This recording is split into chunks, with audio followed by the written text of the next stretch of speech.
Well, the proper way to use beeswax to reduce your body's effect on allergens, this is the way you will take beeswax.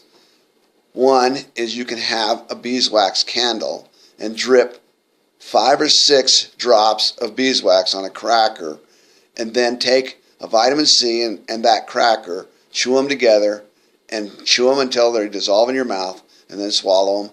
And if you do this like once a week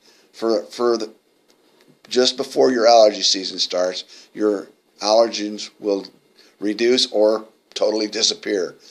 I've had serious problems with allergies, and one of the answers to my prayer was to be able to learn how to use beeswax, and I've been blessed because of it. I've helped many people to reduce their allergies because of the beeswax.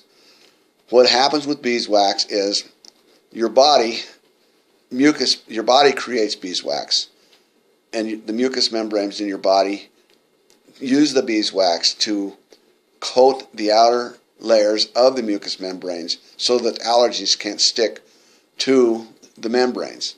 As we get older, or as our body weakens, the wax in our system goes away, and our body is not able to ward off allergens. So by chewing beeswax, we supplement the wax that our own bodies create to help reduce the allergens. The reason doctors don't talk about this is because it's cheap. And because it's so cheap and so simple, nobody seems to care, and everybody's coming up with all sorts of reasons how to get rid of allergies, but nobody's talking about using beeswax, because if they cured the problem, then they wouldn't be making any money. So please, if you're not allergic to beeswax, and if you're not having serious problems with allergies,